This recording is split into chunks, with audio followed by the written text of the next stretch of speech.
What's up, Flannelverse? I am back once again with Adam ShipMyMoney Scherer to break down Monday Night Football Showdown for DraftKings. We have the Giants and the Patriots. We're going to be going position by position, starting with quarterbacks and running backs, receivers, tight ends, defenses, and kickers.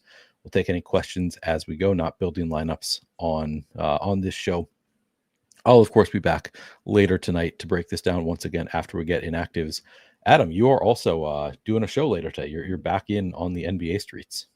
Yeah, going to do an NBA show later. Did one last week. It was just hard to get in any kind of routine with football all week long and Thanksgiving and everything. But going to attempt to do one every day and most days going forward. So that'll be on the Run the Sims channel.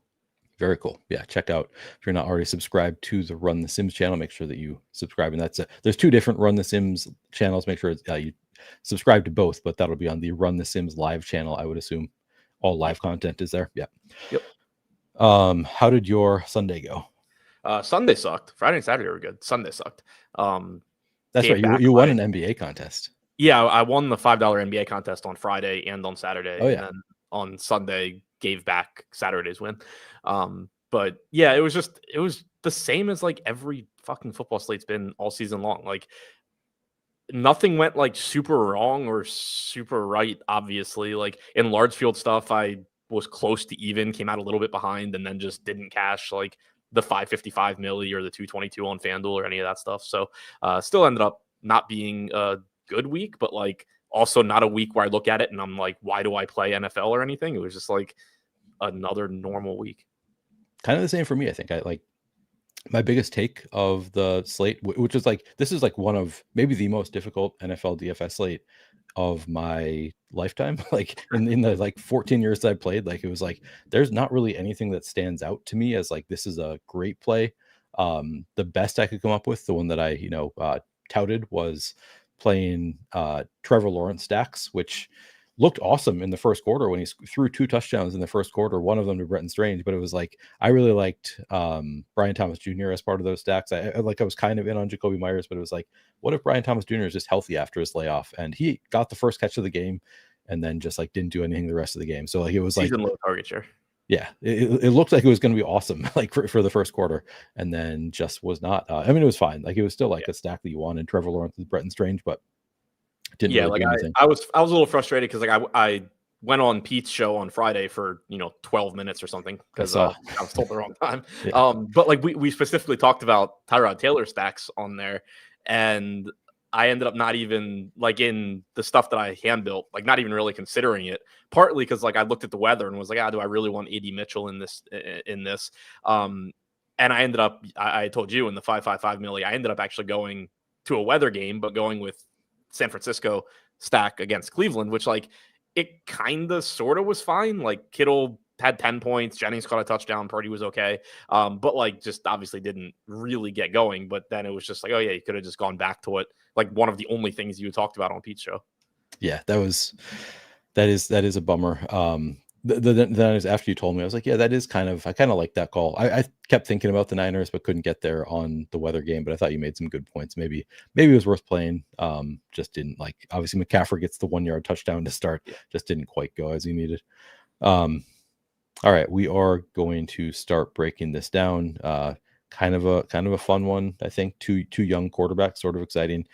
Starting again with quarterbacks. Jackson Dart, 10,000 projected for 48% flex ownership.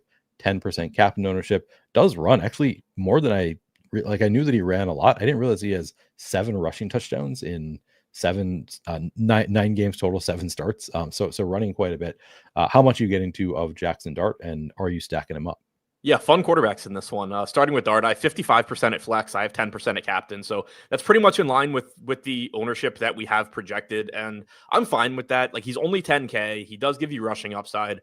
I do think it's fair to question, will we see any sort of drop off in designed runs, in him, scrambling? Like we got the report when they made the coaching change that he was told to sort of change his style a bit and stop getting concussions.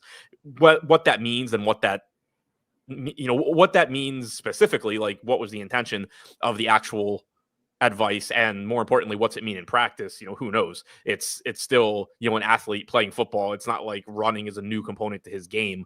I doubt the Giants want him to, every time he's about to scramble, think like, oh, what am I doing? And that's a really good way to get hurt. anyway. So we'll see. You know, maybe he runs a little bit less, but either way, you do expect there to be plenty of rushing upside, and he's relatively inexpensive. I don't know that he has it like in his makeup to not just run if he has the Right. opportunity. Like if he sees open field in front of him, yeah, I think like Cam Scatto, just like I don't know that he has the ability to just like turn it off. If he sees something, I think he's probably just going to go for it, which Yeah. you love as a fan of the player of the team, but it's yeah, probably frustrating for coaches. Nice matchup as far as schedule adjusted fantasy points allowed. It is the eighth best matchup. Better, I mean, honestly, positive both on the ground and through the past over the past 5 weeks. That is in terms of schedule adjusted fantasy points allowed. So it looks good from that standpoint. Have you looked at all at your lineups with Dart? Like if you have him at captain, are you multi-stacking him? Do you typically have stacks with him? What are your lineups looking like? With him at captain, it's still multi-stacking a good amount.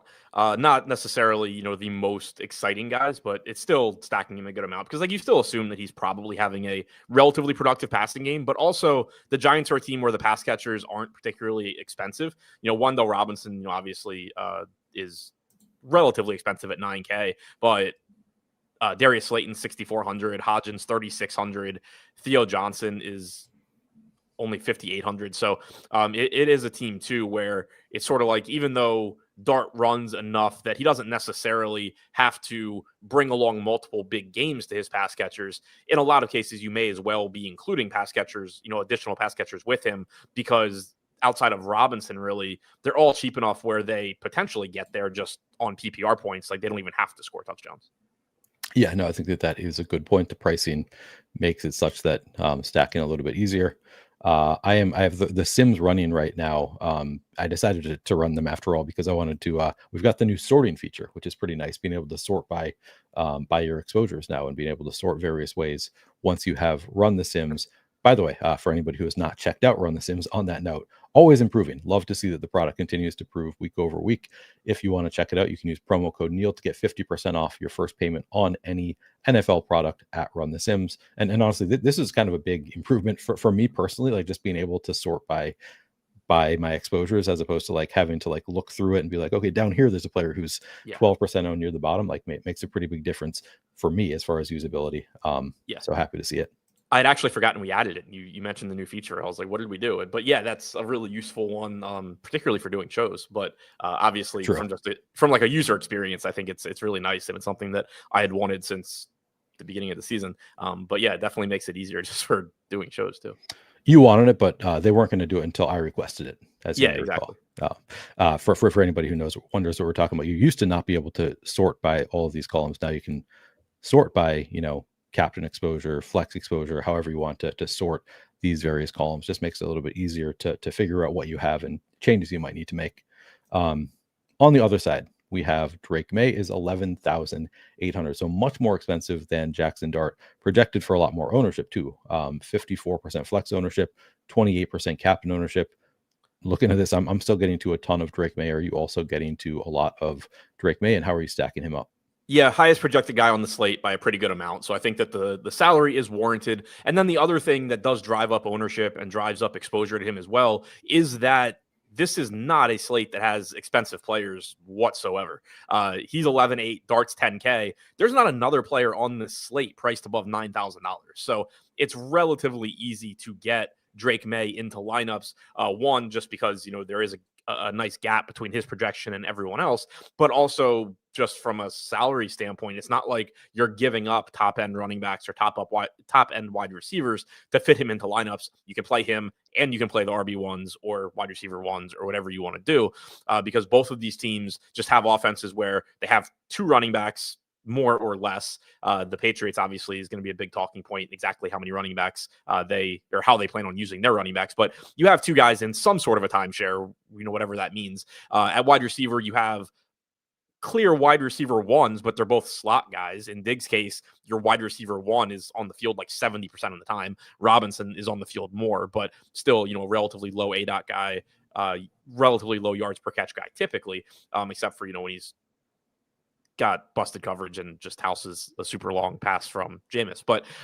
so it creates a slate where like the opportunity cost to getting to somebody like Drake May isn't quite as high. I think the strongest case for like non-Drake May lineups has a lot more to do with, if you don't have Drake May, you naturally just knocked 80% of the field.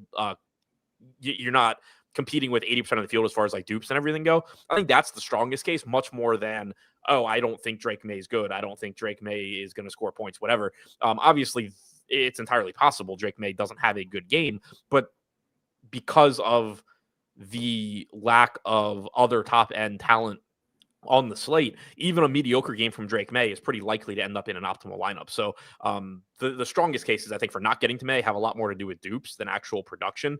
And as a result, I'm pretty close to the field. I'm a little bit over the field on him at flex. I'm a little bit under at captain, 69% flex, 23% captain. But obviously that is a lot of Drake May overall, and it does put him in the vast majority of my lineups. So I just pulled up Patriots injury report. Now I know you and I don't pretend to be the types of football fans who like know every offensive lineman or anything like that. But it seems pretty bad that the Patriots are without two. I mean, I've heard of like Will Campbell is an offensive lineman that I know, one of their top draft picks. Jared Wilson is supposedly a very good offensive lineman as well. And then Garrett Bradbury, another offensive lineman that I'm aware of. So like these are really good starting offensive linemen that could be out. At least two of them will be out. A third could be out for the Patriots. Does that like, I don't know how much to factor that in to the passing game. To me, that's like, it's obviously a negative for the entire offense. For the running game, I always want to factor it in, I think.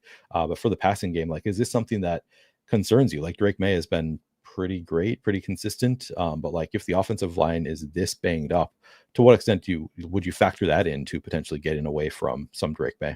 Yeah, so it's obviously a factor. The issue that I always have and that I find difficult is exactly how, like you're asking, how to factor it in, especially on a one-game slate. Because like if this were, a main slate, then it's a legitimate factor where even if you don't know the exact amount that you need to adjust projections, you can look and say, okay, well, I'm torn between I want to play the Patriots and I want to play this other team. I'm going to play the team that isn't missing 60% of their offensive line and just be done with it. But here, if you're like yeah, you're going to downgrade the Patriots, sure, but that means you're downgrading 50% of the players in the game. And so in some ways, it kind of all comes out in the wash because now all the projections are just lower, but you still have the same pool of guys to choose from because it's only one game. But the other thing that I think is tricky in this particular instance is when you're talking about a quarterback like Drake May, trying not only to quantify, okay, exactly how much does the absence of XYZ offensive linemen affect his production, but also keeping in mind he is somebody that can use his legs. So, like, okay, let's say the offensive line does struggle and the Giants are able to get more pressure on him. Obviously, that's not good for the passing game, but what percentage of the time that they get into the backfield is Drake May able to escape and then he has to run, and now you just recoup, 1.5 fantasy points because he ran for 15 yards, knowing that every Drake May rush is more productive than a Drake May pass in terms of fantasy points. So that's the thing that I think is really tough too. Like if he's Aaron Rodgers, it's a lot easier to say, yeah, if the Giants get pressure on him, it's really, really bad, point blank period, like because all he does is throw. With somebody like May or, a quarterback like Dart on the other side, guys like that, it's like, okay, well, I could be right that the Giants are going to get more pressure, but then there's a relatively high percentage of the time that actually isn't a negative for his fantasy points. You could still argue it's a negative for his pass catchers, but even that, like Diggs is a low ADOT guy. Like it's probably worse for guys like Mac Hollins and Kayshon Boutte. Somebody like Diggs, somebody like Henry, it's not necessarily a negative if he has to get the ball out quicker. So there's a lot of like moving parts there. I think if I were inclined to start just like manually moving pieces based on the offensive line, I'd probably kind of leave May alone and just think that there's a pretty good chance that rushing is going to cancel out lack of passing productivity, and then maybe like dial it back a little bit on Boutte and Hollins, maybe make Diggs and Henry not necessarily look better, because I still have a hard time thinking that like a bad offensive line is good for a wide receiver, but probably kind of like thinking back to like what I was talking to you about with the Niners last week. Like I didn't downgrade Jennings and Kittle. I didn't upgrade them because the weather was shitty, but I didn't downgrade them because they have like 5 to 10 yard ADOTs anyway. I downgraded Pearsall more because he's like the 15-yard ADOT guy.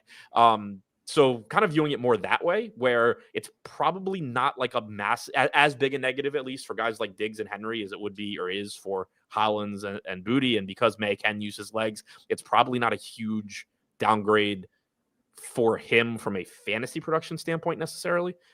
Right. Like decreases the chance that you're going to have a 50-yard catch or something like that, like a down the field catch, but increases the chance you're just going to have 6 catches, within 5 yards of the line of scrimmage, which kind of offsets it. I think that makes sense to keep May about where he is, because it could potentially at least benefit him. I guess I start to like question whether I want to do something only because he's projected for over 80% ownership. So at that point, it's right. you could look at it as it might be a positive, it might be a negative. But if he's going to be 80% owned, like it might be a negative. So at that point, that's where I start being like, maybe I want to factor it in somewhat and cut him down to, 75% of my lineup, just be a little bit under the field instead of being a little over the field. But I honestly haven't figured out what I'm going to do with Drake May. I think ultimately I land on the same side that you're saying, which is like, there's a lot of uncertainty on the slate. For one thing, like we don't have many sure things on the slate. Pretty likely that both Drake May and Jackson Dart get double-digit fantasy points, and certainly Drake May, I would expect it. But then on top of that, we just have so much value that it's like, you probably just want to lean into the guys that are almost certain to not certain, but like very likely to score double-digit fantasy points, and then figure the rest out from there. So I probably do end up just having a ton of Drake May, but that's just something worth thinking about. Yeah, and a couple other things too. Like, everything I just said is more from like a median standpoint. It does obviously increase the chances of that was just a complete wasted game. The Patriots scored 6 points. Not saying it's a high probability, but the doomsday scenario does increase with everybody out. So like maybe if you wanted to build a higher percentage of lineups that are just like 5-1 Giants with like the cheapest Patriot you can find, or something like that, that would make a little bit of sense. But also thinking about the matchup here, the Giants have one of the lowest pressure rates over expectation defensively this season. They're still without Thibodeau. It's not like this is a Myles Garrett-led defense that is now facing a line that is missing everybody. There is a relatively high probability, like in the context of if you have to play a game missing 60 or whatever percent of your offensive line, the Giants are pretty close to the top of the list of teams you want to do it against. Yeah, that's a good point, that it's not the worst matchup for this situation. And to your point, like you could just run more 5-1 Giants. You can also run the Sims, just go into the inputs and give the Patriots, 8 points or whatever, limit the number of points you expect them to score, and just see what comes out of the Sims if you're using run the Sims. Yeah, and I talked about that on a previous show too, that I think like if you are so inclined and you have the time, one of the things that I think is most powerful about the Run the Sims tool is that you're not guessing. Like you don't have to say, okay, well, if the game goes like this, I think this is how it looks. Like you can literally go in and say, what happens if the Giants score, or if the Patriots score 8 points? Like it's going to just slash the touchdown rates for all of these guys. It's going to slash the production for everybody. You can run it. And then, let's say you think there's a 5% chance or whatever of that happening, just to throw a number on it.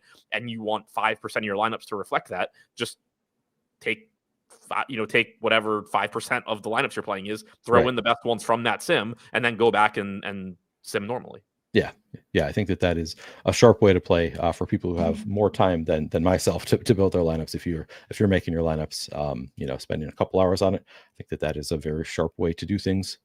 All right, let's move on to running. I actually didn't talk about schedule adjusted. It is actually a pretty good matchup for both quarterbacks. 7th best matchup for Drake May, 8th best matchup for Jackson Dart in terms of schedule adjusted fantasy points allowed per game over the past 5 weeks. And in both cases, they're positive both through the air and on the ground. Pass rate over expectation. The Patriots actually throw the ball quite a bit. I'll just read it off. Patriots 5th in pass rate over expectation. Giants 25th in pass rate over expectation. So the Patriots throw quite a bit. The Giants throw a lot less. Let's move on to running backs. Angelo in chat said, I think Dart's projection or even the range pretty much industry-wide is just wrong, which is a wild thing to say. I know if he's truly 100% healthy, his rushing upside and tendency to will be there. Just to clarify, because one, I'm not sure exactly what you were saying, but for you too, if you think he's not 100% healthy and or he's not going to run, then I would agree with you that the industry is projecting very differently than you think. But that doesn't seem like what you were saying. The industry is projecting him to run and be normal. So like the second part of your sentence of your statement didn't follow the first part, I don't think. The industry is not assuming that Jackson Dart is just no longer going to run. If he is truly 100% healthy. Yeah, I think that he's suggesting that the industry is too low on Jackson Dart, I think is what he's saying. Like he's Yeah, going to so run. what I'm saying is like they're not like maybe they are in that like you just think Jackson Dart should be projected higher, but the reason isn't because nobody thinks he's going to run. Like his rushing prop I think is still between like 30 and 40 yards or something. Yeah, there's obviously without knowing what any sites are doing in their projections, I'm really confident saying that nobody is just like projecting Jackson Dart to not run. So sure, like you could think he's supposed to be higher or should be higher, but it's not like an input thing where you think he's going to run and nobody else does. Everybody thinks he's going to run.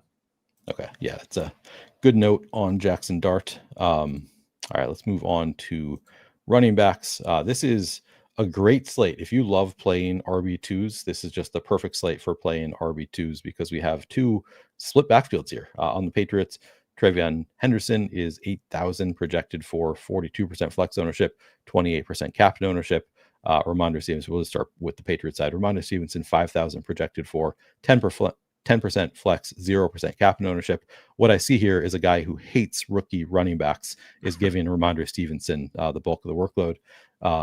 Is that true, Adam? Or what does the workload look like for you with Stevenson and Henderson? How much do you plan on playing of each of them? And what do we make of this backfield? Yeah, so I think that this is a really interesting spot because I think the most likely case is that Henderson is still the running back one. We saw that in Stevenson's return last week that Henderson still, got the bulk of the carries. He still ran the most routes. He ran 54% route participation. Stevenson was at about 23%. The reason I think it's interesting is that the industry seems to be very, projecting this very confidently that Trevion Henderson is just RB1, Ramondre Stevenson is RB2, and that's how it is. And I don't think anybody can have that much certainty. And I don't mean that as like a knock on the industry because obviously the problem with median projections is you end up on one number. And this is just a spot where there is obviously production volatility, but there is also input volatility as well. Right now, I'm expecting something around 50% rushing market share for Henderson, and that's including Drake May, and then around 25 to 27%, something like that for Ramondre Stevenson. So basically 2 carries to 1 for Henderson. And even that is getting in the lineups I built. I am, even with the field on Henderson at running back or at flex, I'm under the field at captain, and then I'm over the field on Stevenson. And again, that's with projecting twice as many carries for Henderson as Stevenson. You can pretty easily, I think, make the argument that last week was the first week back from injury for Stevenson, and maybe you're just going to see a closer split, more carries for Stevenson.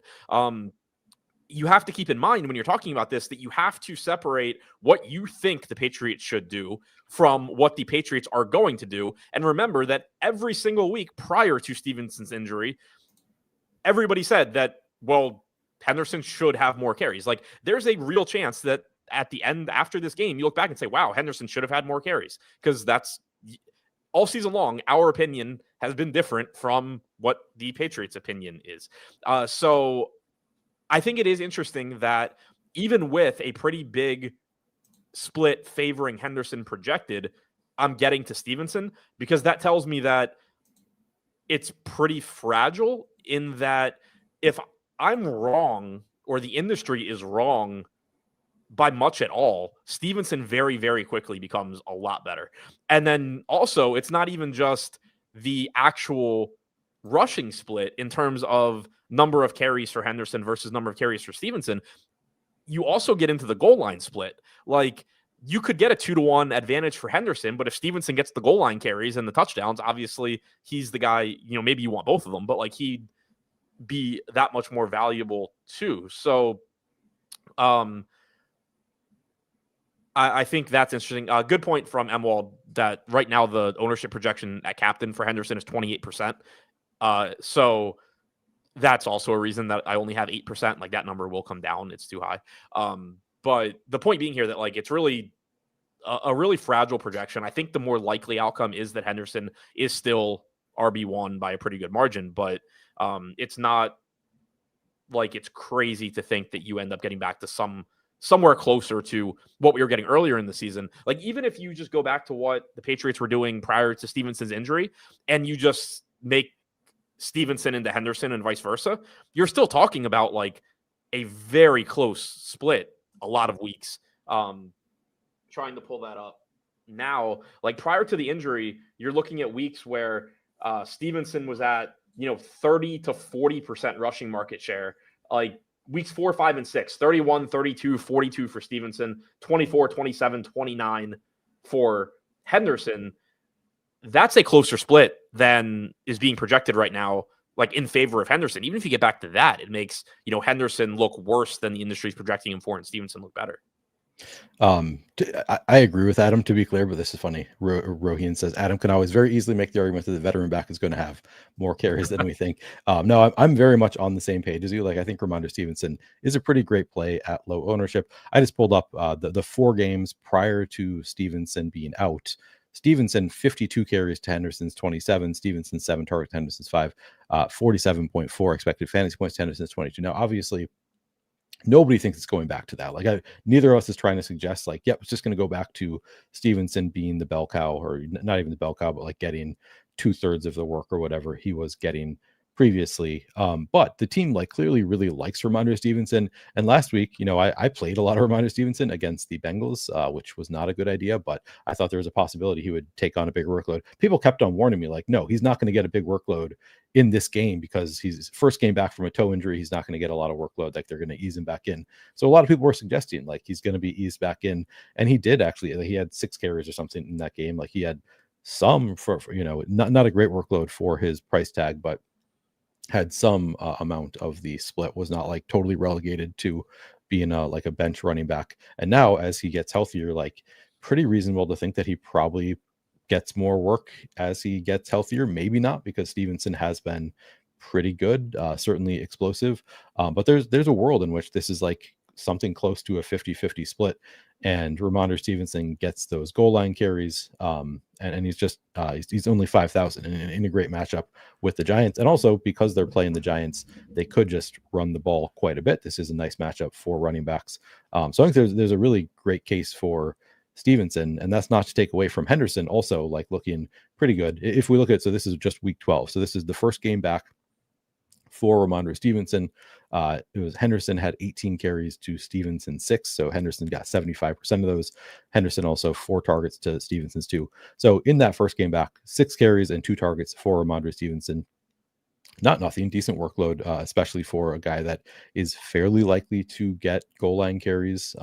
And then, we could extrapolate this to maybe he gets something closer to where he was. So I'm on the same page as you, as Stevenson looks like a really strong play at 10% projected ownership. I've seen it, 15 to 20% some places. I still think he's a strong play at 15 to 20% ownership. Like I like him at those numbers. Obviously less of a priority if he gets higher, but awesome at 10%. Yeah, I was gonna say that as well. It looks like most other places have him at like 20% right now, which is probably more in line with like efficient ownership. 20% flex rate on your screen means 20% optimal rate at flex.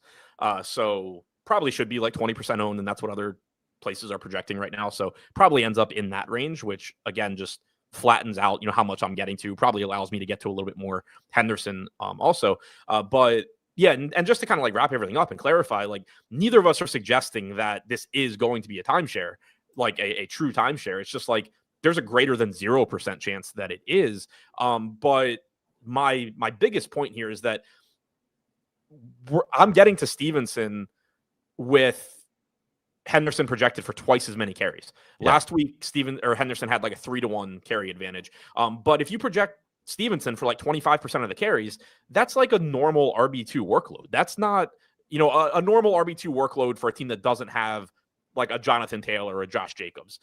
For a team that uses 2 running backs, it's a normal workload for the RB2. And so it's not like a super aggressive Stevenson projection.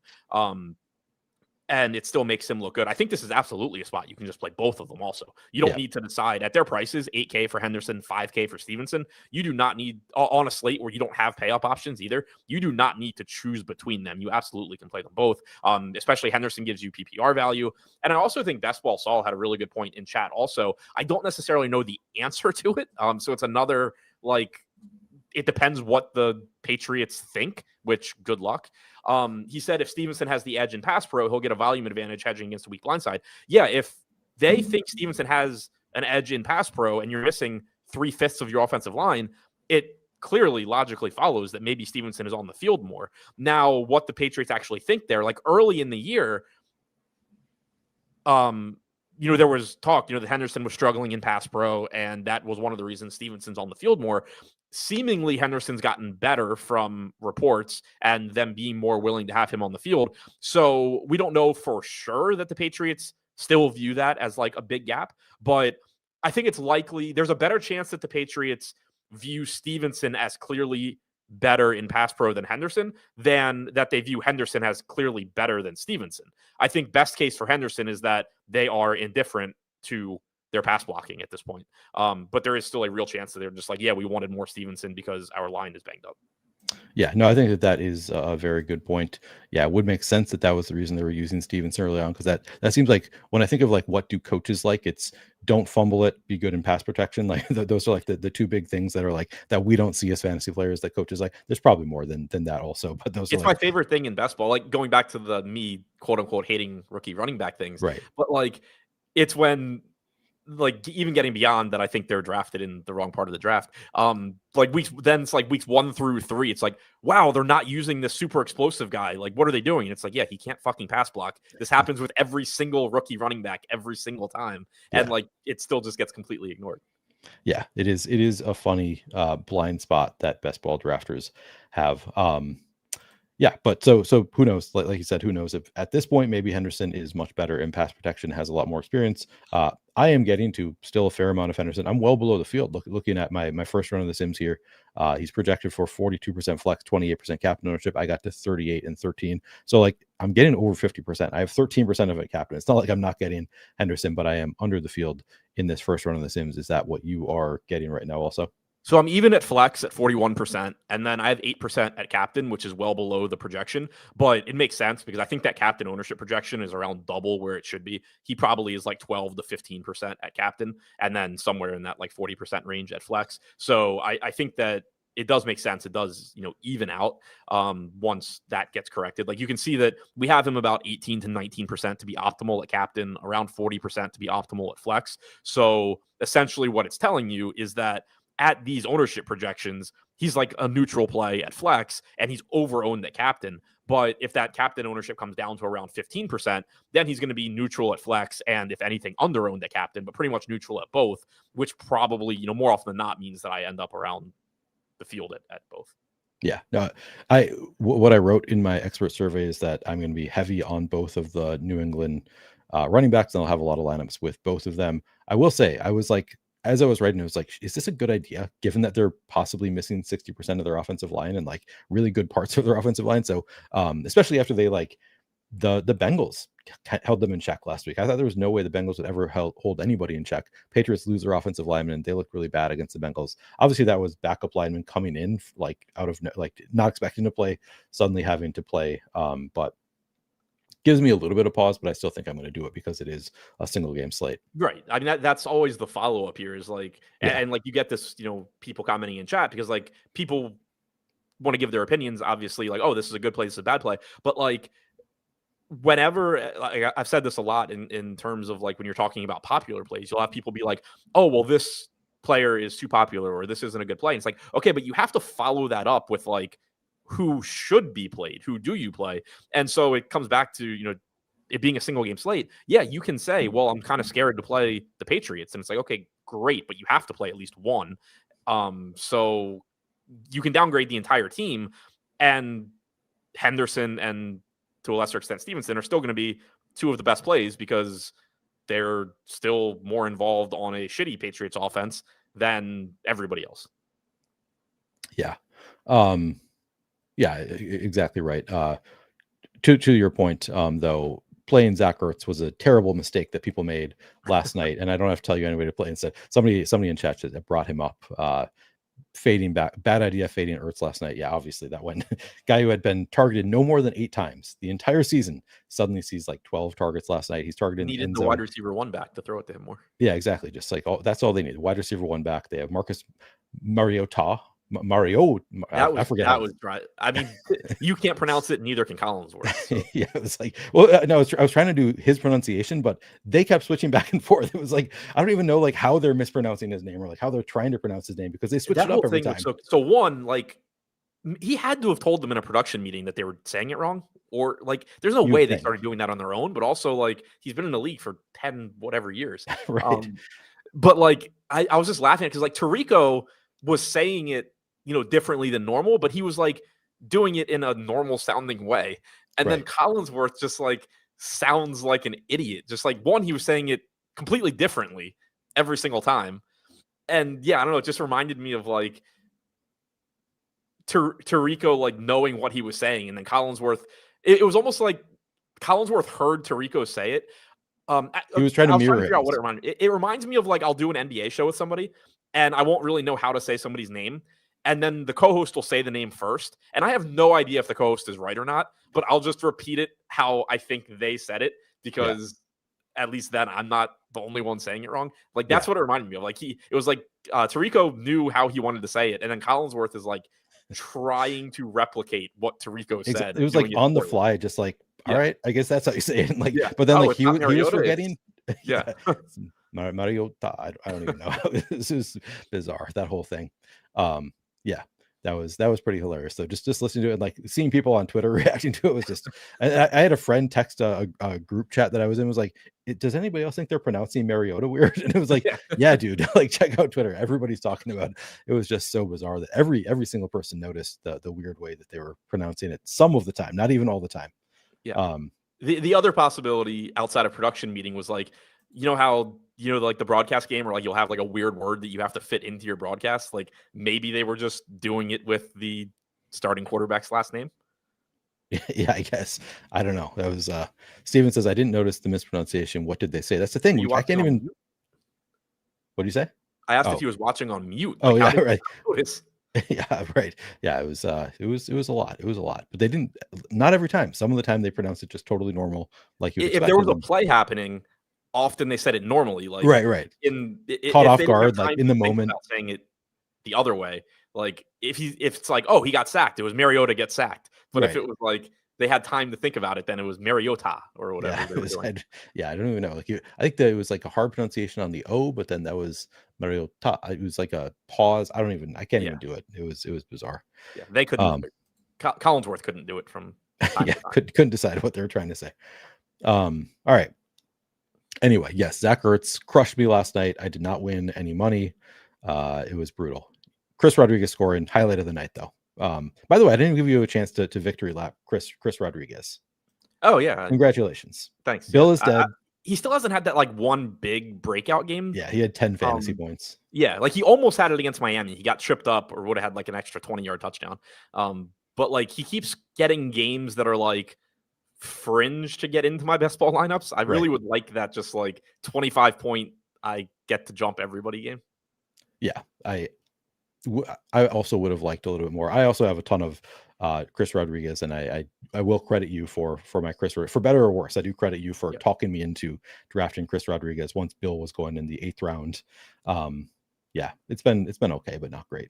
Semi-related to that, why is so my initial Washington backfield take was McNichols before I realized that it was Rodriguez. It was McNichols. Why has McNichols never gotten a chance? Like the dude looks good every single time. He really does. That they give him the ball. Like he's made some of them. He's easily made the most impressive, like just running plays of any of the Commanders running backs this season. Like why has this guy never gotten a chance? Yeah, good in the passing game. Yeah, I don't know. Does seem weird that he has not gotten a chance. All right. Anyway, we will move on to the Giants backfield. Tyrone Tracy is 7,600, projected for 37% flex, 4% cap and ownership. I'm well under the field, 21% flex, 0%, 0.3% captain for me. And then Devin Singletary, 4,600 projected for 17 and 0. I got to just 11% in the flex of Devin Singletary. I should also bring up the matchups here. It is, by the way, a great matchup for the Patriots running backs, the second best in terms of schedule adjusted fantasy points allowed per game. For the Giants, on the other hand, it is the fourth worst matchup for running backs. Ultimately, if I pull up the most recent games for the Giants, and I think I was just looking at like the last like 3 recently to get an idea of how they're using the running backs on the Giants. Pretty good workload for the Giants running backs here. I'm surprised that I'm not getting to more than I am. Are you also under the field on both Tracy and Singletary? 19% Tracy at flex, 2 at captain, 11% Singletary at flex, none at captain. Yeah, I think it has to do with the ownership discrepancies on the Patriots. Right.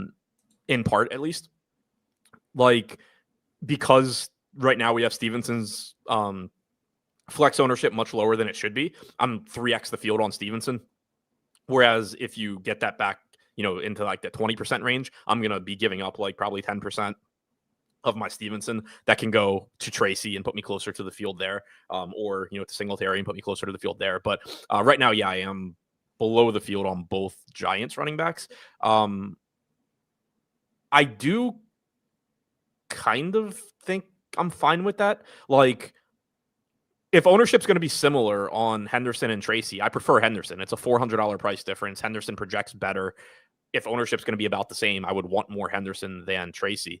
And then right now, Singletary has almost 2x the ownership projection of Stevenson. I don't think it ends up there, but with that information, like, I would want more Stevenson than Singletary. Yeah, I think that does make sense. Like, if you just look at the running backs, I agree with you. Like, I'd rather have the Patriots running backs than the Giants running backs. I just I guess I would have thought I'd be overweight, honestly, on all except for maybe Tracy. Probably not Tracy, but like Singletary at 4,600. I'm surprised I'm not getting more than I am. And maybe to your point, like, if we move up Stevenson's ownership, I'll get to more Singletary as a result. Just because, again, looking at the workload over the past 3 weeks, 53 carries for Tyrone Tracy, which not a bad workload for Tracy, and 10 targets. But then Devin Singletary for 4,600, over 12 carries, nearly 13 carries per game over the past 3 weeks, along with over 1 target per game. I don't know, just like a good enough workload that that he looks good. But I guess it's also, as you said earlier, like, there's a lot of value on this slate, so maybe that's part of it too. Like, we do have a lot of pretty good wide receiver value also, but I might want to get more Singletary than I'm getting right now, I guess, is my ultimate takeaway. Anything else you want to say on the running backs? No. So we've now gotten the other half of the Dart running argument showing up in chat, that Dart isn't going to run much, which, again, like, reasonable take. I think that there is obviously, and another nice thing about Run the Sims, like, you don't have to guess at the output that has. You can just change it from, whatever rushing rate he's projected for to something a lot lower. Yeah. Oh, actually, we got a couple questions that I want to answer. First, AFC Angeles, max 1 Giants running back. I wouldn't. I think they're cheap enough. You can certainly play them together. And then we also got the question, if you play both Stevenson and Henderson, would you rather not have May in that lineup? And I think that's a good question. I think my ultimate answer is no, just because, like, I think they May is probably going to put up like 15 plus fantasy points, and there's a good chance that you just don't have that many high scores in this game. So I think it's a good question. Like, from a correlation standpoint, it's probably negatively correlated, but probably not enough that I just don't want like the highest projected guys. But I don't know. What do you think? Yeah. So to the first question, I think Tracy and Singletary are fine. I like it less than I like Henderson and Stevenson, but I think it's still fine. It's a 1-game slate. You don't have a lot of like slam dunk plays, and they're cheap. I'm fine playing May with Henderson and Stevenson, because for all the reasons you said, basically, like, he's still the highest projected player. And so they're not necessarily negatively correlated, in the sense that, like, if the Patriots just score a bunch of points, or the Patriots run a ton of plays, like, it's good for all of them. But also, like, when you think about correlation, it's not just, I don't want to play negatively correlated plays together. It's the projection if for the sake of this, you assume that they are negatively correlated, and then you assume Henderson and Stevenson both do well, that just means that May's projection is lower. It doesn't mean, though, that it's lower than like Wan'Dale Robinson's. It just means that it's lower than Drake May's baseline projection. And there is plenty of room to lower Drake May's projection and still have him as one of the best plays. Yeah, well said. Okay, let's move on to wide receivers. And wide receiver, I think, is tougher. Like running backs, there's only 4 that we have to break down, which makes it easier. Inherently, wide receiver, it's a bit more of a mess just from a players in and out of the rotation standpoint.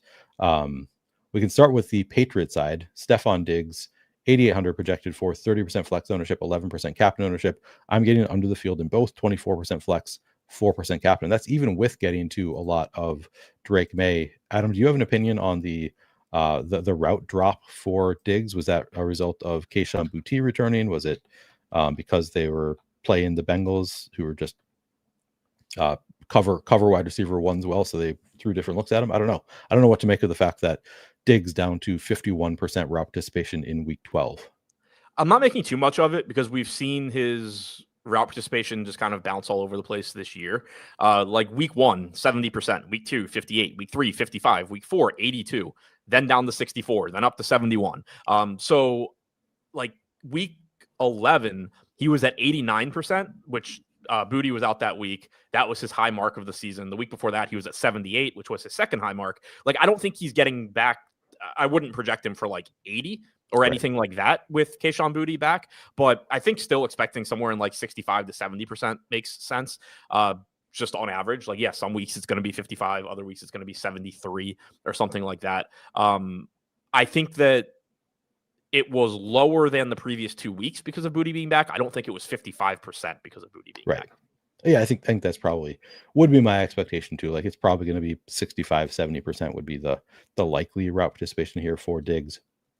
Also, the targets, I guess I haven't looked at targets with and without Boutte, but generally Stephon Diggs, I guess I would still consider him to be the wide receiver 1 on the Patriots, like 25 targets or so over the past 3 weeks. Are you also under the field on Diggs?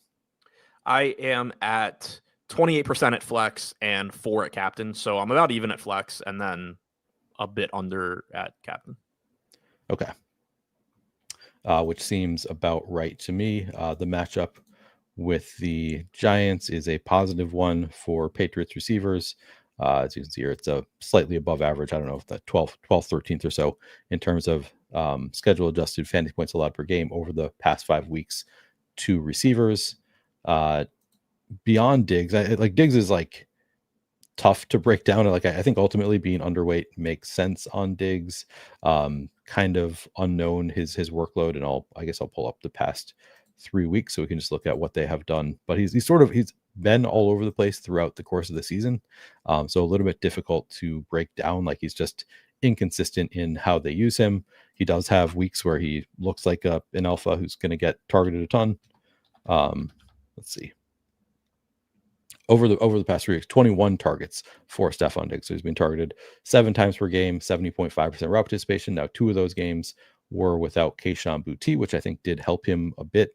But then last game, again, Boutte was only targeted twice. I don't know. It's I'm rambling because I don't know what to make of Stephon Diggs for one, but I think being under the field, just because he's so expensive and not really used like an $8,800 receiver, it's like, to me, that's like the top end of his usage would be like an $8,800 receiver. You never really see him use like a receiver who should be 11,000, and you often do see him use like a receiver who should be 6,500. So it's like he's too expensive for his range of usage outcomes to me.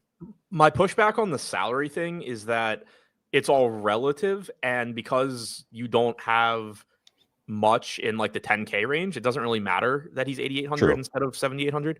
Yeah. But I do agree that, like, for a quote unquote wide receiver 1, there is all kinds of volatility that doesn't normally exist. Like, obviously wide receiver is just a volatile position in general, but usually you don't have to worry about if the guy's going to run 55% of the routes, which, is firmly possible here. And then also the Patriots just being a team that does spread the ball out.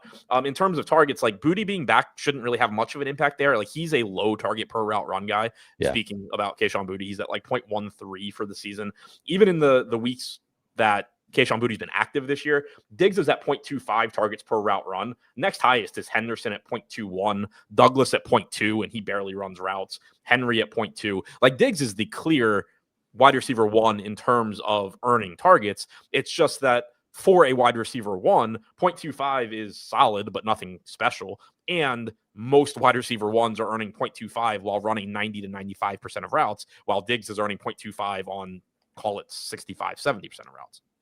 Right. Yeah. But it's, I mean, sorry, is that 0.25 targets per route run? Okay. So he's getting fewer targets as a result of, because he's running fewer routes. Or is it per drop back? No, per route run. So it's okay. The raw targets for him are lower than right. wide receiver 1s because he has a similar per route to a lot of them, but he's running fewer routes. Okay. You know what it reminds me of? Both Diggs and Wan'Dale Robinson, to me, remind me of Zach Ertz from last night, where it's like he's priced at the high end of his usage range of outcomes. And we saw like that can hit in a big way anyway. So it's, I faded Zach Ertz in a big way. Obviously that went off very well for people who played Zach Ertz. I think this is a similar situation where it's like he's priced at the top end of his range of outcomes. He's probably going to be over-owned because he is a name brand, but he can hit like well within his range of outcomes to do really well at this price tag. Beyond Diggs, so it's Mac Hollins. I think, and I think last week we really didn't know what to expect with Kayshon Boutte returning, because just looking through the route share, it was, Diggs had been earning more and more routes, but Mac Hollins also like had been finally up 80, 81, 84% route participation in weeks 10 and 11. It was unclear if that was going to go away. I think most of us, I expected it to come at the expense of Kyle Williams. It did come at the expense of Kyle Williams, down from 78 to 5% route participation in week 12, but also like Pop Douglas down a bit. Mac Hollins retained honestly more than like the top end of what you would expect for Mac Hollins, 74.4% route participation in week 12, and then Boutte right back to 77% in his first game back. So beyond Diggs, I would say Boutte and Mac Hollins are the next two wide receivers that we should have interest in. They're also the most expensive. Mac Hollins is 6,200. Boutte is 6,800. With Hollins projected for 11% flex and 0% captain, I got to 48% flex, 14% captain Hollins. Boutte projected for 7% flex, 0% captain at 6,800. I got to 36 and 8%. So these are two of the biggest stands that the Sims are telling me I should be playing on this slate. If you project them for 11 and 7% ownership, are you seeing the same thing? Yeah. So a couple of things here. Both of those ownership numbers I think are too low. I think that Hollins is closer to 20. I think that Boutte is probably 15 to 20% as well. Also, these are two guys that you could dock their projections a little bit for the offensive line, like we were talking about. Kayshon Boutte's ADOT is like 16 or 17 yards this year. Hollins is like 12. I am encouraged by the route participation last week in Boutte's return. The biggest change are like, I said with Diggs that I think it's real that like he's not going to run the same number of routes that he was when Boutte was out, but he's also probably not going to continue at 55% every single week. But basically what you have is Pop Douglas is a slot receiver. Diggs is going to split time between the slot and out wide. And then Boutte and Hollins are primarily outside receivers. And so there's the relationship between Boutte, Hollins, and Diggs is essentially how often is Diggs going to run an outside route instead of one of them versus coming off the field in two wide receiver sets and having those two out there. And that's going to fluctuate week to week, I think. But it does knock down Pop Douglas because he moves back to being essentially the fourth receiver and the second slot receiver behind Diggs. But then the big question was, they had said during Boutte's absence that they wanted to get Kyle Williams more involved. And was that something that was going to carry over with Boutte back, or is he just going to disappear again? And he ran 5% of routes, while Mac Hollins seemingly just earned a bigger role during the time that Boutte was out. Prior to Boutte's injury, Mac Hollins was running like anywhere between 45 and 55% of routes most weeks. And then he got up to like 80 to 85% in the 2 weeks that Boutte was out, which made sense because he's the next guy up in terms of outside receivers. So then the question was, is he going to go back to like 55%? And, Diggs is going to keep running at 70, 75%, but they're also going to keep Williams at 20 to 30%, or is Williams just going to get cut and now Mac Hollins is your essentially your wide receiver too in terms of route participation? And that's what they did. So I do think there is room for Mac Hollins to lose some routes here. Like if Diggs does go from 55 to 65%, then it's probably, or it has to be essentially, Booty / Hollins losing some small amount of route participation. But I do think that Hollins is still likely to land in that like 70+% route participation range. He's at 0.16 targets per route run in the games that he's played with Kayshon Boutte this year. That is down a little bit from where he was at, I believe, in the couple of games without him, but it does still make him project reasonably well. So again, kind of two competing things here. Like, no, I don't think I'm going to actually end up playing 50% of Mac Hollins like I have right now, but he clearly does seem to have earned a bigger role during the time that Kayshon Boutte was out and separated himself from the rest of, the mess at wide receiver 2, outside wide receiver, whatever you want to call it, during that time. Yeah, I think that's a good breakdown. Kind of exactly how I see it. Got a super chat from Big Bruce asking how we feel about Isaiah Hodgins, the captain. Let us just get through the Patriots, and then when we get to the Giants in a minute here, we'll go right to your question, Big Bruce. So it'll just be in a couple minutes. So yeah, Matt Collins. Kayshon Boutte, I was also getting well over the field. Is it sort of the same breakdown generally? Like you expect to be probably over the field on Boutte if he does come in low owned, but probably not to the extent that we are right now as we adjust ownership up. Because he looks good. He like gets those long targets. But also don't know that we want 40+% of Kayshon Boutte. Yeah, it's similar to like other spots that we've talked about already, where at 7% flex and 0% captain, he looks amazing because he has a 20% chance of being optimal at flex and 4% at captain. So there's, anybody that projects for 1/3 their optimal rate in terms of ownership is just going to grade out as one of the guys that you should be jamming into your lineups. Once that ownership corrects and it's close to neutral, I expect that my 40% Kayshon Boutte ends up being closer to 20%. I expect that my 16% at captain ends up being closer to like 3 or 4.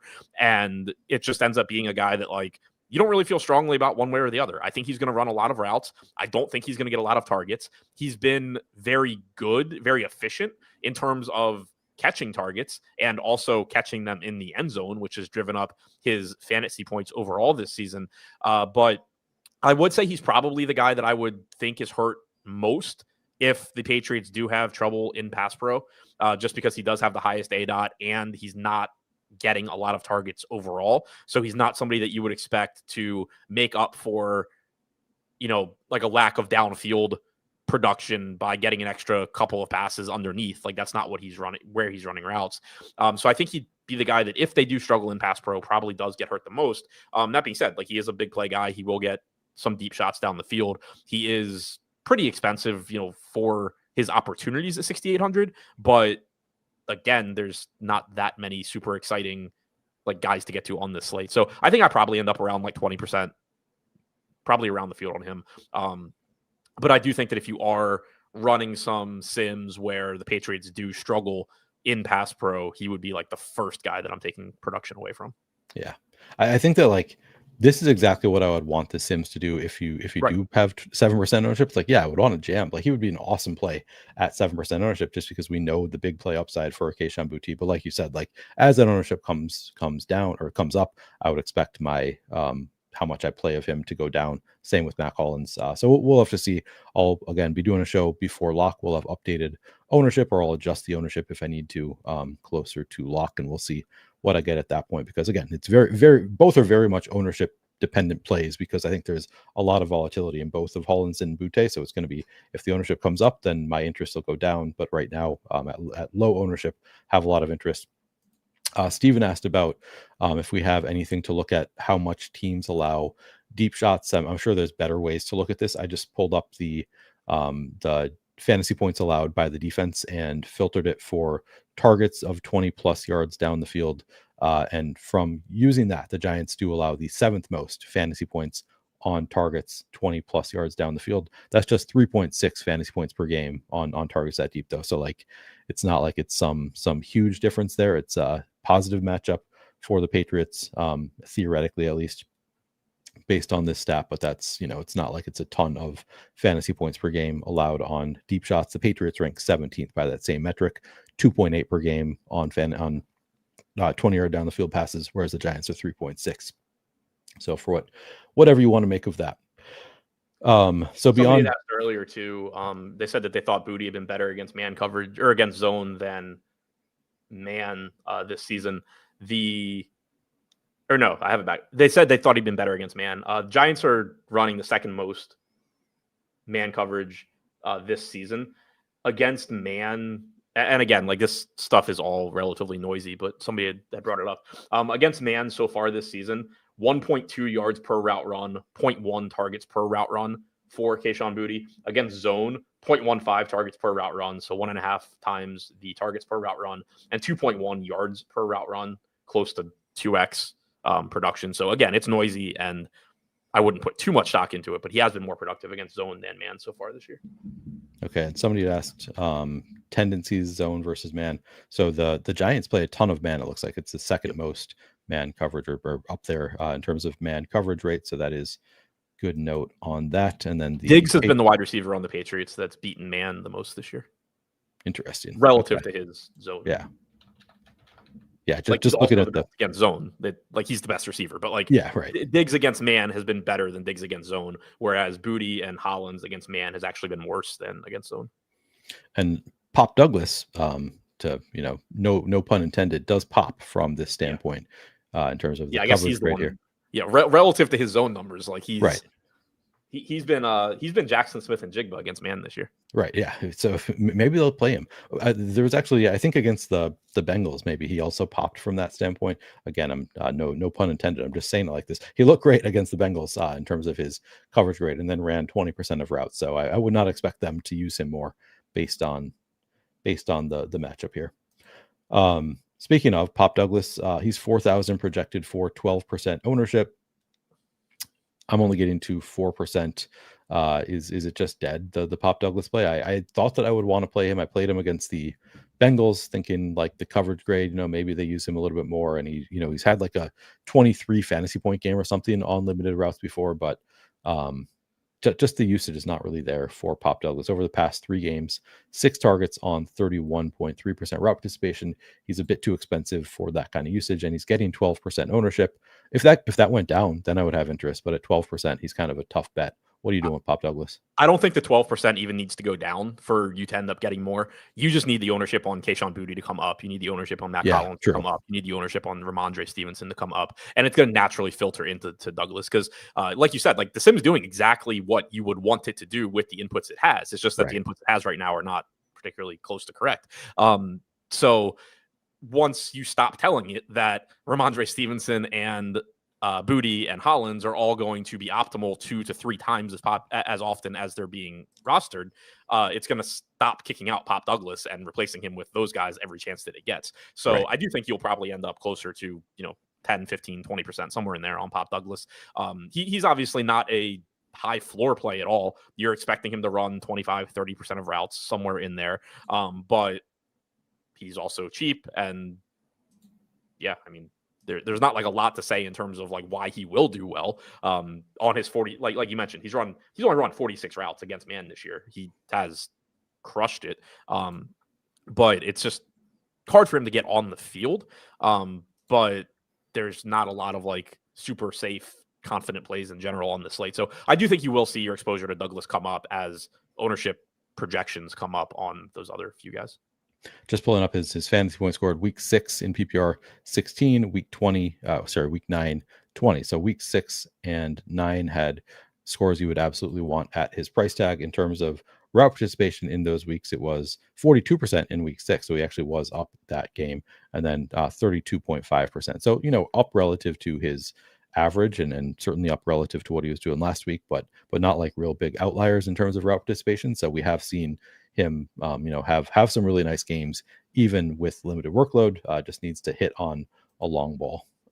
Cal Williams, I'm not getting into any. We just kind of saw his work go away in that last game, and I don't think we have any reason to think it'll come back. No, if you're playing Kyle Williams, it's a 1-game slate, and maybe he'll get 1 target and score on it.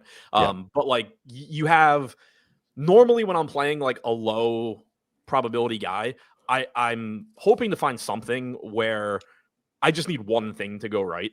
And with Kyle Williams, you need two things to go right. One, you need him to find his way onto the field somehow, which Right. probably has to do with an injury to somebody. But then you also need him to get targets, which he doesn't do. So you have to have like both of those things happen, and he's not $200, like he's $1,200 or whatever. So again, like there's a play can only be so bad in Showdown, but it's really hard to get to Kyle Williams, I think, because you do need both of those things to go your way. His looking through his game log in terms of fantasy points scored, it is pretty bleak. He popped off for week 10. He had 14.2. I think that was just one play. He had one catch.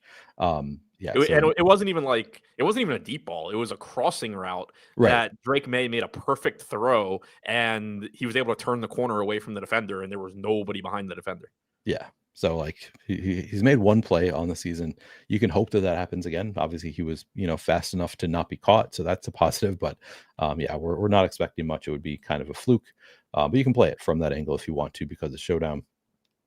All right, let's move on to the Giants, and we did get again that super chat. Appreciate you, Big Bruce to you. How y'all feeling about Isaiah Hodgins at captain? And that's it's a tough thing to think about with Isaiah Hodgins. He's 3,600 projected for 20% flex, 0% captain projected ownership. I got to 2% at captain at 19%. Isaiah Hodgins, I think, is a tough one to break down because he hasn't played yet with Jackson Dart, so we don't really know what Jackson Dart's tendencies will be with Isaiah Hodgins. But at 3,600, I know you were on him his first game. You played a good amount of Isaiah Hodgins. Are you planning on going back to Isaiah Hodgins today, and are you going to play him at captain? I have 1% at captain. I have 17 at flex. So I'm pretty close to the field in terms of my player exposures. My thoughts on him at captain are that it's a pretty tough one to like for a couple of reasons. One being that he is Isaiah Hodgins and you do have Slayton back. So first, like if you look at last week, he did maintain his role to some extent. So he ran 80% of routes in his first game. That was the game where Slayton was out. Then last week with Slayton back, 64% route participation for Slayton, 74 for Hodgins. So he dropped a little bit, but still ran a lot of routes. I do think it's likely that you see another drop, at least by somewhat, in his route participation, and Slayton to increase in his second game back. Like, I think that by the end of the season, Slayton is running more routes than Isaiah Hodgins. And essentially what you have with the Giants is you're going to have three wide receivers that are running the vast majority of the routes. Wan'Dale Robinson is your slot guy, but unlike Stephon Diggs, Wan'Dale Robinson is just going to run a route on like every drop back. When they don't have three receivers on the field, Wan'Dale Robinson is just going to run an outside route, and it's going to kick one of Hodgins or Slayton off the field. I do think that you see, as time goes on, it be Hodgins more often than Slayton that gets removed into wide receiver sets. Not a guarantee, but I think it's likely that you just see, Slayton continue to run more routes, Hodgins lose some of those routes. But those are your three wide receivers for the Giants. They are not interested very clearly in using Jalen Hyatt outside of when they absolutely have to. Gunnar Olszewski is a special teamer. So those are your three wide receivers that they use. And then they'll use two tight ends a decent amount, with Daniel Bellinger running like 20 to 30% of routes, Theo Johnson being your clear tight end one. So there are routes there for Hodgins. I do think it'll be slightly lower, but still plenty of routes there. The other problem with him at captain, though, is what are you getting for that? Like you're sacrificing, your projection, you're sacrificing relatively your upside because like he's not Wan'Dale Robinson in terms of opportunities. And there's not really guys that you're like, that you need him at captain to get him into lineups. And then the other problem is going to be, because there are so few options at the top, you need to be very careful what your Hodgins lineups look like from a dupe standpoint, because once you click in Hodgins at captain, there's only so many ways that you can go or you're going to want to go before you start getting into like, wow, this is a really, really bad lineup territory. So like if there's a lineup where you need Hodgins at captain, like fine, he's going to run a lot of routes. It's not like you're talking about Kyle Williams or something, but you do want to make sure that you're not sacrificing too much in the way of reasonable expectation in terms of production. And then you also want to make sure, he's somebody that is going to be very susceptible to, if you just estimate dupes by using like product ownership, it's going to tell you the lineup's not duped that much because he's 1% owned or whatever. But if there's only like three Isaiah Hodgins captain lineups that make any sense in the world, and you play one of those three, it's going to vastly outperform, for lack of a better phrase, its dupe expectation. Yeah, and so I ran the Sims for a 15,000 person field. Obviously, a lot of fields we play are going to be bigger than that. So I got to 6. I ran 300 lineups just for the sake of getting it done. In my 300 lineups within my shady portfolio, I got to 6 Isaiah Hodgins captain lineups. Every single one of them has Drake May. I think every single one of them has Jackson Dart. Also, Diggs. So it's he's not in this one. Diggs is not in that one. But it's a lot of pretty similar lineups. Again, all of them have both quarterbacks. You do have to be careful not to be duped too much. This one leaves $1,000 on the table, so that one looks good. And I mean, also, like, again, the whole dupe conversation is everybody has kind of different thoughts on generally how they want to approach that. Am I trying to actually sink, unique win, which frequently involves playing some pretty bad lineups? Am I trying, do I not care at all? Normally I think that the answer is somewhere in the middle there. Yeah. But like, you can kind of just see how you can see the issue. If you click Isaiah Hodgins into captain on DraftKings, it leaves you $8,920 per player.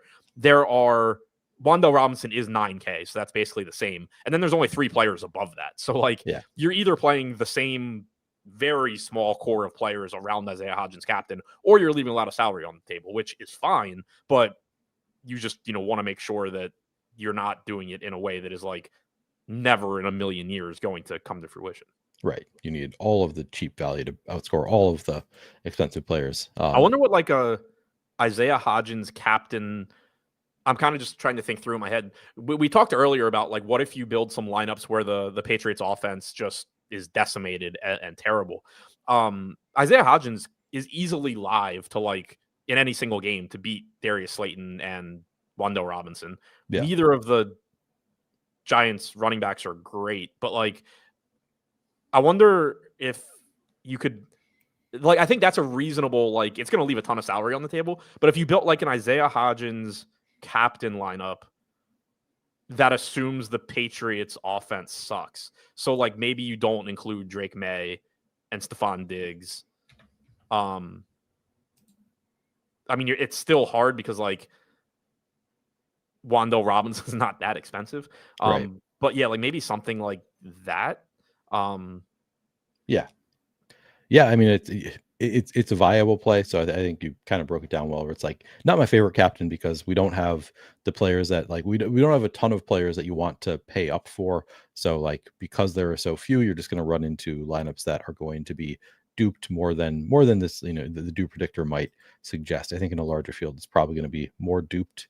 So I don't know. It's not my favorite captain play, but I do think like to your point, like he does have the upside to be, he could legitimately just be the highest scoring player on the slate. Like, is there anybody on the slate who's guaranteed to outscore Isaiah Hodgins? Like if he scores a long touchdown and then, has 6 catches for 100 yards, like certainly he could be the highest scoring player on the slate, in which case he'll obviously look great, even with the high dupes you would want him, but not my favorite captain play. I think generally better in the flex. Yeah, and I was just playing around with it a little bit. Like, I think,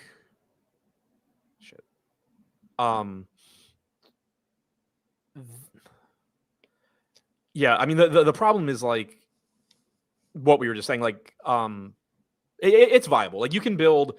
I just built one where like it's a 5-1 Giants with Hodgins at captain, has both of their running backs. And then it's just like one-off Stephon Diggs, like so you're kind of assuming again that like it's a relatively low-scoring game. Hodgins gets the touchdown or 2 or whatever. Patriots don't really do anything. Diggs is the highest-scoring Patriot. It works, but like it's still such a fine line because like you can build that same lineup, but like with Wando Robinson at captain instead of Hodgins. Yeah, which I mean, again, he could have scored. Be popular. Could have scored, yeah.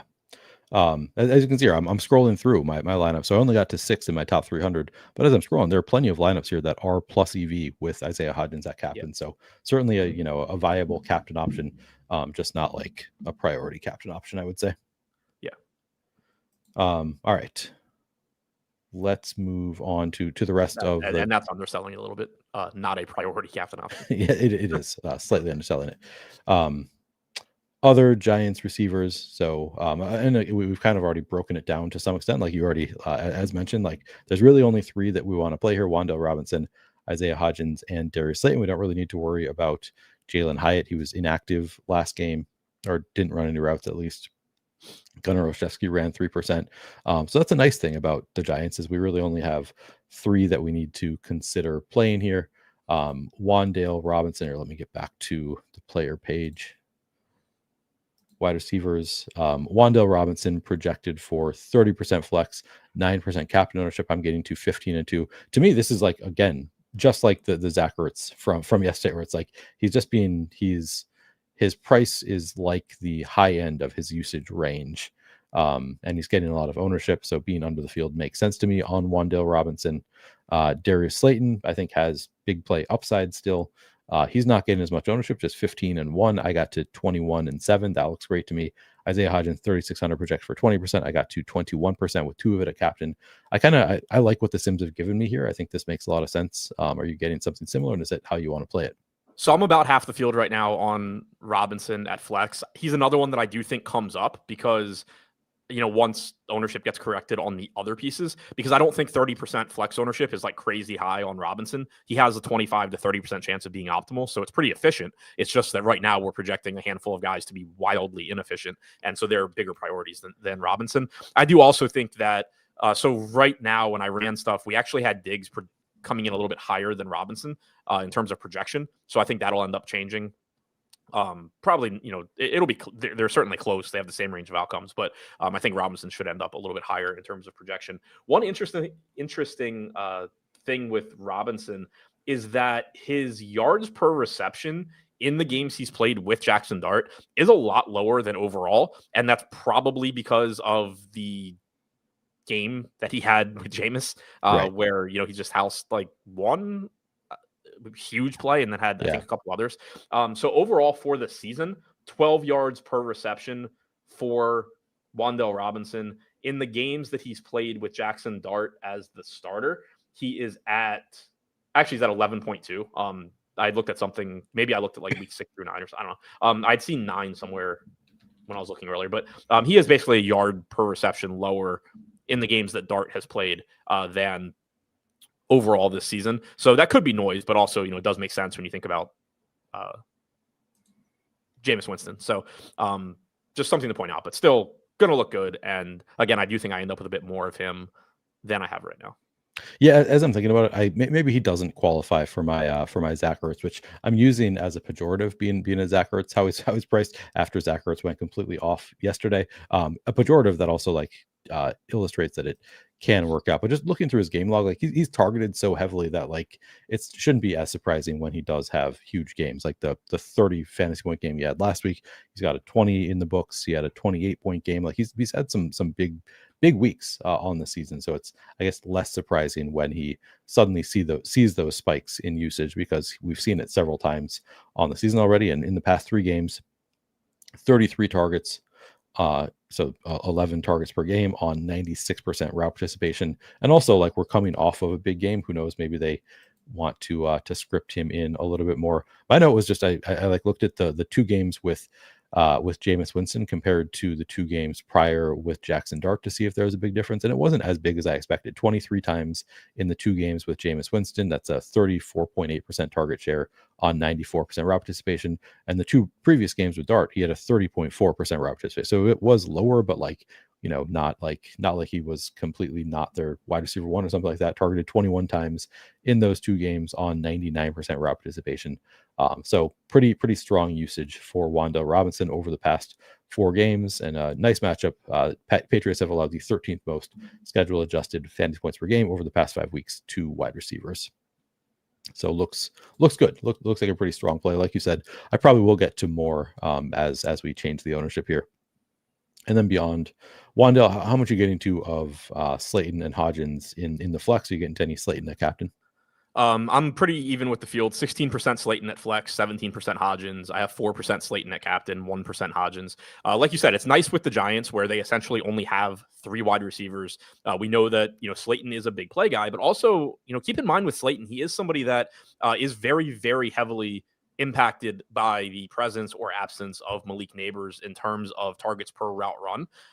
He is a non-factor essentially when he is he's running wind sprints when Malik Neighbors is healthy. You're getting Malik Neighbors on one side, you're getting Slayton on the other side, and you're getting Robinson as the slot guy. Robinson's getting targets, Neighbors is clearly getting a ton of targets, and Slayton's just out there running, and hopefully you get broken coverage once a game. When Neighbors is out, Slayton's like a 0.2 to 0.22 target per route run guy. Like, they actually will look to get him the ball. He is at 0.2 targets per route run in the games he played with Jackson Dart. So he is somebody that it's not so much his role changes as far as being on the field, it's that he actually becomes like a viable target for Jackson Dart, as opposed to when Neighbors is in. So do keep that in mind. Just, he's somebody that you have to basically project entirely differently in terms of opportunities. Yeah, good note there. I like this argument about Jackson Dart dropping 10 fantasy points per game. I mean, if he drops just from not running at all, he's just going to throw the ball more. So he's not going to like completely lose all of his fantasy points. Like, you just take away those 10 rushing fantasy points. Like, that would probably just mean Jackson Dart is throwing the ball more. Yeah. So, I mean, this is like the perfect example of why being able to use inputs in Sims is really nice. And you don't have to like guess at how much you should subtract. Looking at the breakdown of the Run the Sims Jackson Dart projection right now, he's projected for 5.24 rushing points directly from rushing. 38 rushing yards is 3.8. 0.24 rushing touchdowns is 1.44. So 5.24. If you think Jackson Dart runs 0 times and you don't give him a single completed pass instead of those rushes, he still only loses 5 points. Okay, good to have those in front of you, those numbers. And also, obviously, like, it's crazy to think he's just literally not going to run at all. Yeah, right. All right, outside of those three, sorry, Spolkowski said that they say Dart won't run. No, they said that they talked to him about handling running differently or something. Like, he's still going to run. Yeah, they probably told him to like slide. Yeah. I'm guessing like why would they not want him to run? Like, that's one of his biggest strengths, is that he's capable of taking off. As a Commanders fan, I'm very aware of how these conversations, like, of this like issue where, we have this running back we have this quarterback that is really effective in large part because the defense has to pay attention to them running. We really would like it if they didn't run because they're going to get hurt, but like, he has to run. Right. It's a big part of this game. So probably not losing that much on the ground, but I don't know. We'll see. It's usually he needs to slide and he needs to get out of bounds. Normally it's not don't run. It's stop seeking out contact when you do run. Right. We're not playing Garner Olszewski, I assume. You can do whatever you want. I don't have him. I'm not either. Okay, good. We're on the same page. Not playing Garner Olszewski. Anything else from Giants wide receivers? No. All right, let's move on to tight ends. Theo Johnson, 5,800 projected for 32% flex, 3% captain ownership. I'm getting to 28-5. Theo Johnson looking pretty good here. Actually, a strong matchup for tight ends. One of the few spots that the Giants. Wait, where are they? Oh, here they're fourth best in terms of schedule adjusted fantasy points allowed per game over the past 5 weeks. Strong matchup. Pretty strong usage for Theo Johnson over the past 3 games. 17 targets on 80% route participation. Are we playing a lot of Theo Johnson? Sorry, I shouldn't say are we. We are going to play different lineups. How much do you plan on playing Theo Johnson? I have 18 at flex, 5 at captain right now. He's another one that I think probably just comes up naturally a little bit because his projected ownership is very close to his optimal rates right now. So again, you're just telling the sim like, hey, there's no real edge in not playing this guy. There's no real edge in playing a bunch of him, but there is a massive edge in playing these like 4 other guys right now. So he becomes less of a priority, but he's going to be one of the higher projected guys on the slate. Like, he's not at the top with, Wan'Dale Robinson and the quarterbacks and stuff, but he gets a lot of targets, clearly had good chemistry with Jackson Dart. In the games that Jackson Dart started, 0.2 targets per route run. That's the same as Slayton. It's only behind Wan'Dale Robinson as far as pass catchers go in terms of targets per route run. And then there's a really big drop off there too. It's, Robinson at 0.24, Slayton at 0.2. Theo Johnson at 0.2, and then you get down to like Tyrone Tracy's at 0.14. So very clearly involved. They use him around the goal line. I think he had like 5 touchdowns or something dumb with Jackson Dart. So yeah, I like him. I think he's a good play. I think 5,800 is a reasonable price tag. Yeah, I will say, just looking through the game log, in the 2 games with Jameis Winston, 9 targets, just 13.6% target share in those games for Theo Johnson on 80% route participation. 2 prior games with Jackson Dart targeted 14 times. That's a 20% target share, so much higher target share in the games with Jackson Dart on 76% route participation. So similar route participation, but just was targeted much more heavily with Dart than Winston in their last 2 games together. We got the question, what's the difference between Kyle Williams and Pop Douglas tonight? Williams gets at least 1 deep shot a game also. But just looking at last week, Williams kind of fell off. Sorry, let me pull up the Patriots. So the biggest thing to me is that just like Williams has trended off the field, whereas Pop Douglas is trended down last week, at least in terms of route participation. But like, I think that's within his range where like if he comes back up to 40%, I wouldn't be surprised. So it's just Kyle Williams might not even see the field. I don't know. Yeah, I mean, it's Kyle Williams might not see the field. Kyle Williams has 12 targets all season long. Pop Douglas has 34. I mean, to his point, I had just pulled up. I was surprised when I pulled up over the past few weeks. It's actually 6 targets apiece. Well, you had Kayshon Boutte not playing. There was the game without Kayshon Boutte. Two games without Kayshon Boutte. Yeah, so that's the reason that Kyle Williams got in for those games. Yeah, the big difference, like it goes back to what I was saying about Kyle Williams, where you need 2 things to happen.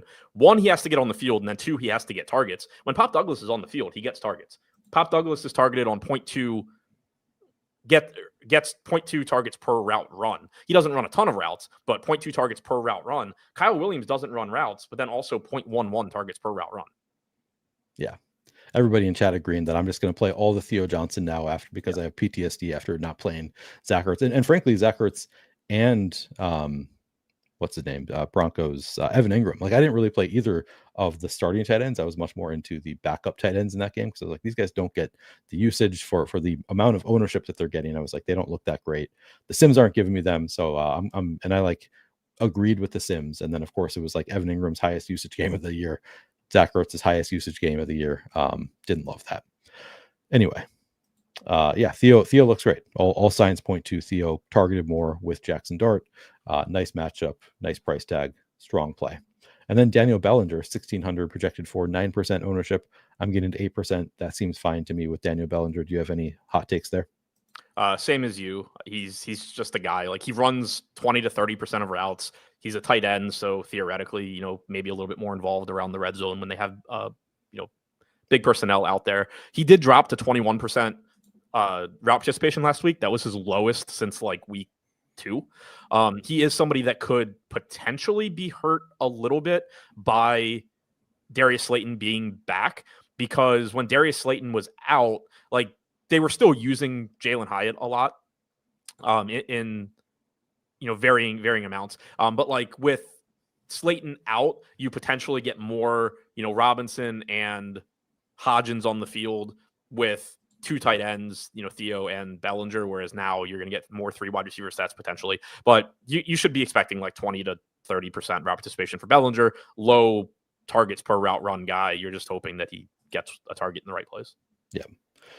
And then on the Patriot side, we have Hunter Henry, 7,400 projected for 30% flex, 3% captain. I'm getting to 19 and 1. Hunter Henry, decent usage. I mean, over the past 3 weeks, Hunter Henry, 19 targets, 79% route participation. So better base usage than Zach Ertz.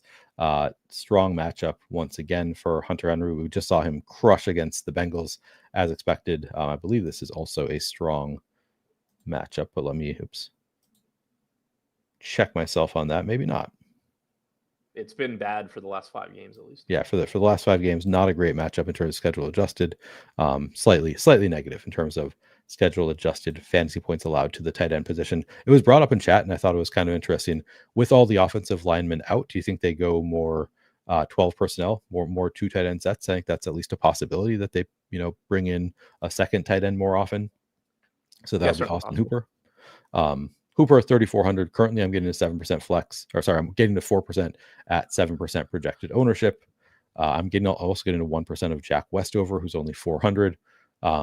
Neither a huge priority for me, but a little bit of Hooper, a little bit of Westover. Hunter Henry, I am under the field, which I guess I'm fine with that because he's getting 33% ownership. He, to me, doesn't look as bad as Zach Ertz just because he does get targeted more, and we're expecting more points from the Patriots, whereas the Commanders were also not expected to score many points. So, like, just looking at it on paper, it looks better to me. How about you? Do you want to play Hunter Henry, any of these backups? Yeah, I mean, I like Henry here. He's another one that I think is just efficiently owned right now. So my exposures to him will come up as ownership gets fixed.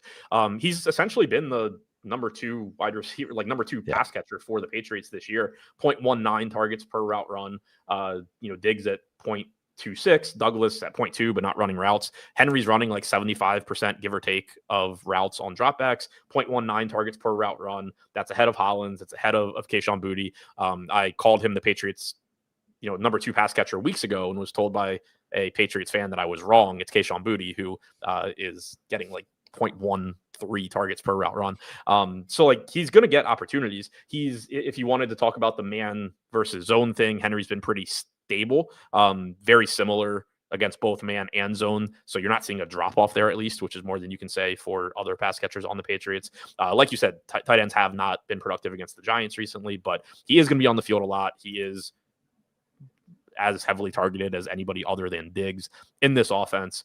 He is efficiently priced at 7,500. I don't think there's anything like super interesting there. I do think it's possible that, to your point, Austin Hooper is on the field a bit more because of the banged up offensive line. He did run 38% routes last game in his first game back from injury. Prior to that, he'd been at 33 and 40%. The 40% was a game where Boutte got hurt. The 33 was a game where Boutte was out. But you've seen as high as 55% this season. That came in week 4. He certainly could be out there a lot. He is relatively expensive, though, is the problem. Somebody had asked about whatever the DraftKings promo is called with touchdowns earlier. And I don't exactly know how it works, but my general understanding of it is that you want somebody that scores a touchdown, and that a lot of people don't pick to score a touchdown, I think. Okay. My immediate thought to that was Austin Hooper, just because he is probably going to be on the field a reasonable amount.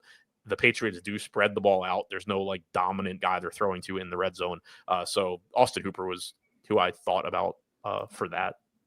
Yeah, that's a good shout. Austin Hooper, certainly fairly likely. I think he was targeted in the red zone once last week. Maybe I'm wrong. He's targeted in the red zone. It feels anecdotally, without looking, it feels like every time that I'm relatively heavy on the Patriots offense and I'm watching, he gets targeted way more than I would like in the red zone. Right.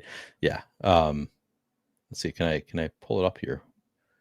Inside the 20 targets.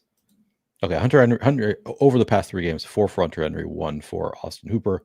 Henry 1 end zone target. or Hooper missed one of those games. Oh yeah. He only played two. Oh, the last 3 games. He missed one of those games. So in those 2 games, he has 1 inside the 20. So yeah, looks kind of in line with how it feels with Austin Hooper. He often does get targeted in the end zone. Actually, I can pull up the full season since we're talking about. Actually, fact check myself how much is Austin Hooper targeted inside the 20 and in the end zone. On the season, Austin Hooper 3 inside the 20, just 1 end zone target in 11 games. So yeah, it doesn't look like as many end zone targets as it feels like for Austin Hooper. 12 inside the 20 for Hunter Henry, 10 for Stephon Diggs. For what it's worth, they are the red zone threats on the Patriots. I guess I'll pull up the Giants since I have this open. 12 inside the 20 for Theo Johnson, 6 end zone targets for Theo Johnson, 7 inside the 20 for Wan'Dale, 5 end zone targets.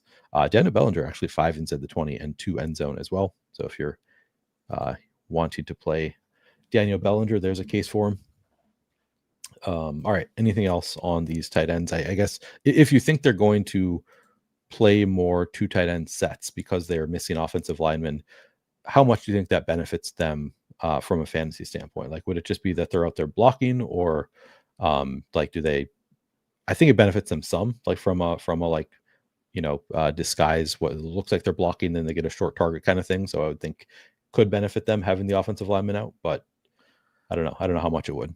I view it as mostly increasing the chances of them benefiting from a broken play or something. Yeah. I mean, like obviously somebody like Henry is running a bunch of routes regardless, but if Hooper ends up being on the field more primarily to block, like clearly the blocking plays aren't doing anything for you, but it also opens up him being on the field more in like the same package, and then they run play action and he's out there and gets lost in coverage or something like that. Like it just makes it more likely being on the field is better than not being on the field. Yeah. Vidarian Lowe, big man touchdown, calling it now. I mean, make that bet if you feel strongly about that EOM or not EOM. Yeah, I would make the bet. I'd never seen that name before until today. All right, defensive kickers. I know you got to get to. Is your NBA show in 45 minutes, Adam?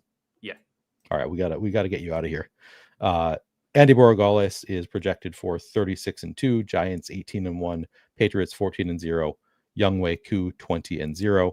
I'm not really getting to much of anybody other than Andy Borregales. I'm getting to 36 in the flex, 1 at captain, not a ton of the Giants, Patriots, or Younghoe Koo. Is this something that you think it'll come up as ownership gets changed, or what do you think you're going to get with the kickers and defenses here? Yeah, I'm getting a lot of Borregales and not much Younghoe Koo either. I don't really have a preference. Basically, I'm in line with the ownership on Borregales. I'm just not getting Younghoe Koo, which, whatever. Like, I wouldn't be upset if I got less Borregales also. But I assume that it kind of just flattens out a little bit, but also like the field is projected to get twice as much Borregales as Koo. Right. Any other takes, kickers and defenses? I'm just trying to double check the actual projections to make sure that like nothing's clearly wrong. But yeah, I mean, I think everything looks okay. For the defenses, I'm not getting too much of either one. Yeah, like the Patriots on paper seem like a good play against Jacksonville, like kind of a turnover prone team, I think. But they're expensive though. Yeah, but they're 5,400. Tougher to get there. I don't know. I'll think about that, whether I want to play more of them than I'm getting right now. But all right, I think that'll do it. I'm going to be back tonight. Adam, you are on a show in 45 minutes over at the Run the Sims live channel for NBA. Correct. Yep. So check out Adam. Run the Sims Live is the YouTube channel. Make sure that you are subscribed to Run the Sims Live so you can see Adam whenever he goes live with his NBA breakdowns. Anything else, Adam? Nope. All right, we are going to get out of here. I'll be back before lock around 6 Central, 7 Eastern, again to break this after inactives come out. We will see you guys later. Good luck on this slate.